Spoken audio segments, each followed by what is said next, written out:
The cries rose from beneath a fallen pine. 3 wolf pups, small and trembling, half buried in snow, whimpered for a mother long gone. Their pack had moved on days earlier when the blizzard closed in. Now the forest pressed cold against their ribs, the wind howling through the trees. Hunger crept closer.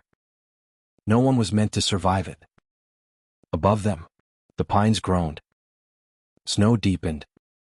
The pups fell still. Then, a shadow broke through the white. A doe stepped from the trees, her breath pluming in the freezing air. She should have run. Wolves were her death. But she didn't. She stood there, trembling ears twitching at their cries. One pup lifted its head weakly, nose reaching toward her. The doe hesitated, then bent low, brushing the snow from its back with her muzzle. She lay down beside them, wrapping her body around the shivering heap. Through the storm, predator and prey huddled together. And for that night, survival meant something new. Dawn broke gray and brittle. The storm had passed, but the forest stayed silent. Steam rose from the doe's back where her warmth met the frost. The pup stirred first. Tiny paws brushed against her legs, muzzles searching for milk that wasn't there. The doe shifted, heart pounding, every instinct screaming to flee, but she didn't. She nuzzled one pup gently, her breath fogging in the air. Tracks circled the clearing, fox, raven, something larger. The forest was hungry again. She rose slowly, trembling, and took a few careful steps. The pups stumbled after her, falling through the snow, whining softly. The sound was fragile, too loud for safety, too small for the wild. Every movement drew eyes from the dark. Predators waited for weakness. She knew it, but she kept moving. In a forest ruled by teeth and cold, a creature built for fear had chosen to protect what should have killed her. And that choice would change everything. The days that followed were carved in hunger. The doe led the wolf pups through the forest, her hooves crunching over ice, their small paws sinking into snowdrifts. She stopped often, listening. Every creak of a tree or wing beat of a crow made her heart race. But when the pups cried, she turned back every time. She had lost her own fawn that winter, to wolves, maybe even to this pack, before it vanished. Yet something inside her refused to leave these pups to the same fate. When the cold bit too hard, she scraped snow away to reach the dry moss beneath, curling her legs around them until their trembling eased. When the wind howled, she angled her body against it, a living wall of warmth. At night, the forest tested them. Once a red fox crept near, drawn by the scent of milk and meat. The doe stamped hard, hooves cracking the ice, driving it back into the shadows. Another night, a lone owl swooped low, a warning from above. She lifted her head and scanned the darkness until she saw what she feared, a lynx.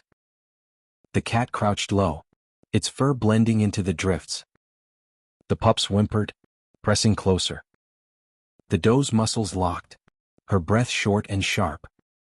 There was nowhere to run. Then the lynx leapt. Snow burst around them, claws, hooves, a blur of movement. The doe reared, her front legs striking, antlerless but defiant. The lynx caught her flank, teeth grazing hide, but she turned, slammed her shoulder into its ribs, and drove it off into the trees. When the forest went still again, the pups crept out, whimpering softly. One licked her wound, another nosed her leg. She breathed hard, blood darkening the snow beneath her, but she stayed standing. By morning, the wound had frozen over. The pups followed her closely now, not just for warmth but because they'd learned what she had become, their shield.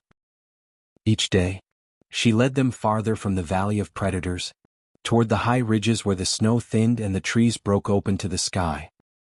The forest had taken her fawn. Now, she was raising its hunters, not as enemies, but as her own. By the time the thaw came, the pups were no longer helpless. Their legs were strong, coats thick, eyes bright with life. They chased each other through the melting snow, circling the doe as she grazed near the river. She watched quietly, every sense alert.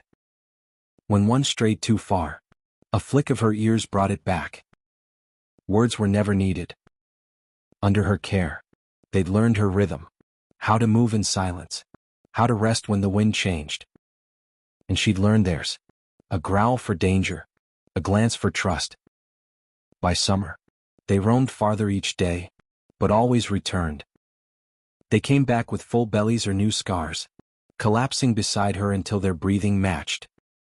Then one morning, howls echoed from the north, the sound of a pack. The wolves lifted their heads, torn between past and present. The doe stood still. She had always known. The eldest brushed his nose against her neck, not goodbye, but gratitude. Then they vanished into the trees, gray fur fading into green. When the last one was gone, she turned back to the river, alone but not hollow. Her silence was no longer lost. It was love that had learned to let go. The forest had healed, rivers full, grass high, life moving through the valleys again. The doe walked slowly now, her coat graying, her steps careful. She listened to the old rhythms. Water, wind, and the heartbeat of the world she'd helped keep alive. Then, a sound behind her. Heavy and familiar. A rustle, then a low growl. She turned, muscles tensing. From between the birches, 3 wolves stepped into the light. Grown now, broad-shouldered, eyes bright, fur silvered by age and strength. The doe froze. Her breath caught. The eldest stepped forward, scar glinting on his flank.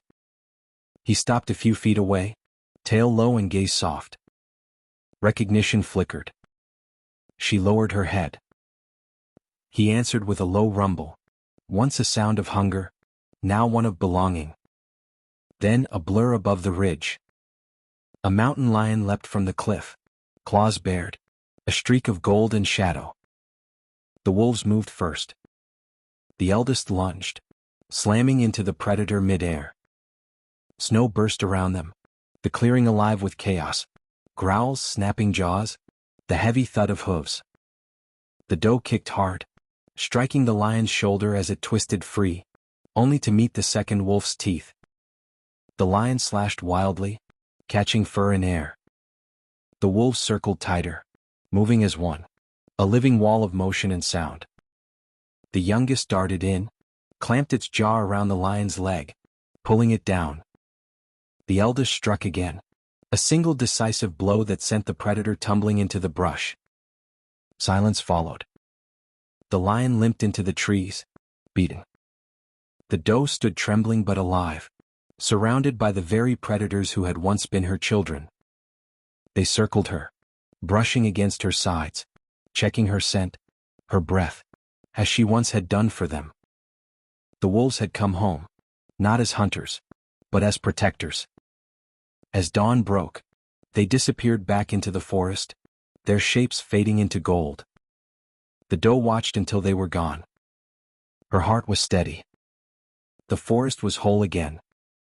And where fear had once ruled, love had taken root.